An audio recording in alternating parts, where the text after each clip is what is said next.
The plane was at 35,000 feet. The captain called an emergency crew meeting.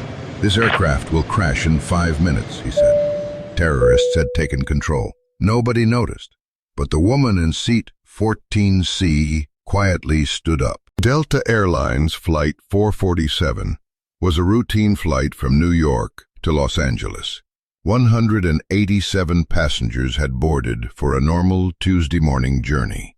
In the cockpit, Captain Marcus Wright and co-pilot Sarah Chen were following standard procedures.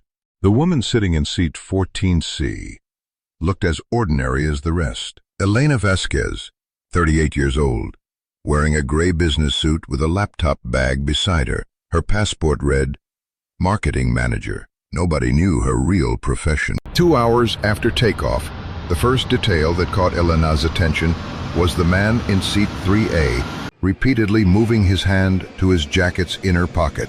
Normal behavior, perhaps, but Elena's training had taught her to notice abnormal details.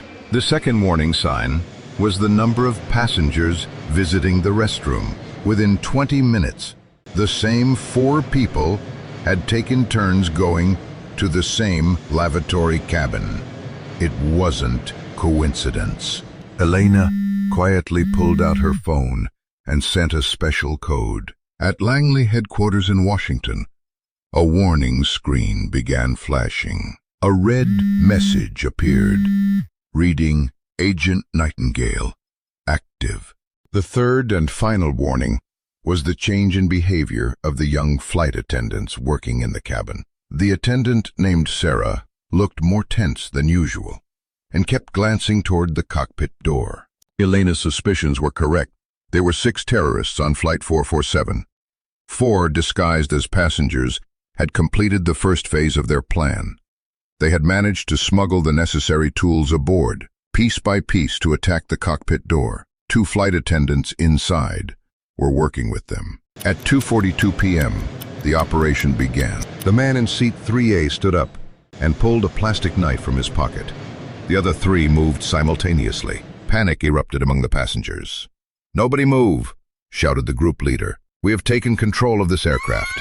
Screams filled the cabin. Children began crying. Passengers tried to hide between their seats.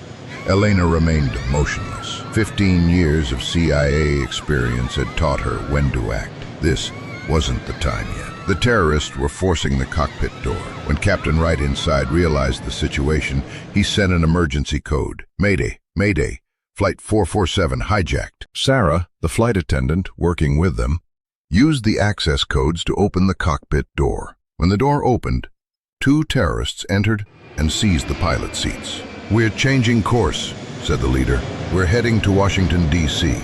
Elena activated the hidden application on her phone. The aircraft's coordinates began transmitting automatically to CIA headquarters. But then the situation got worse. The leader addressed the passengers. "This plane will crash in 5 minutes. We've killed the pilots. No one can fly this aircraft." Panic reached its peak. Passengers began rushing toward the exit doors. But at 35,000 feet, there was no escape. First, she retrieved a small device from the hidden compartment behind seat 14C. 2 seconds later, all radio communication between the terrorists was cut. Then she stood up. Elena's movement was so fast that the terrorist in 3A couldn't understand what happened. 1 second, the knife was in his hand. The next second, he was lying unconscious on the floor. The second terrorist rushed toward Elena. She twisted his wrist and neutralized him with a single move. The third and fourth terrorists attacked simultaneously.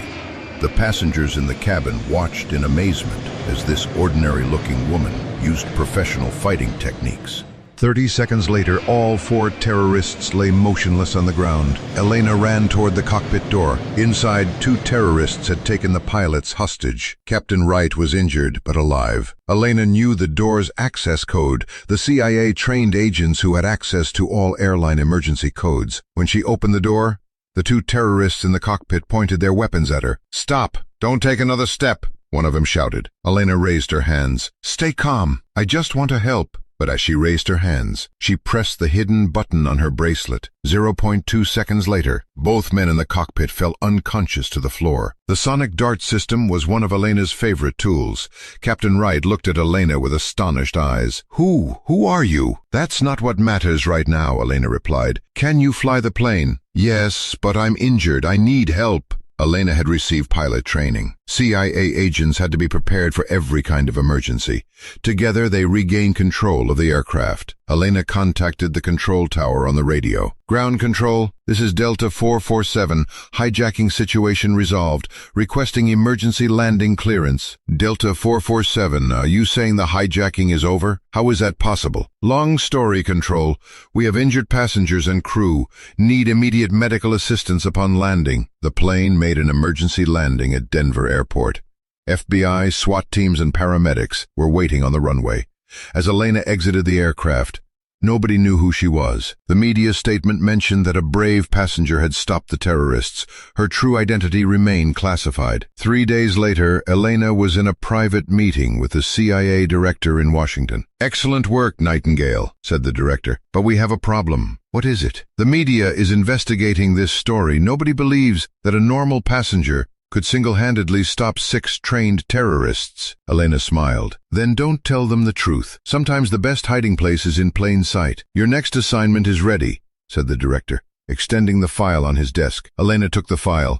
What identity this time? Teacher. You'll be teaching high school biology in a small town. And the real mission? Russian spies are trying to steal nuclear facility plans in that town. Elena put the file in her bag. When do I start? Monday. And Elena? Yes? This time nobody should recognize you. Nobody at all. As Elena headed toward the door, she turned back. Don't worry. I'm just an ordinary teacher. As she exited, even the security guard in the hallway didn't look at her twice. Perfect espionage was like this, being invisible, going unnoticed. Elena Vasquez had become a fictional identity again. And the next story would begin in a small town. Final question. From which city are you watching this video? If you enjoyed this story, don't forget to subscribe to hear more tales of extraordinary people hiding among ordinary folks.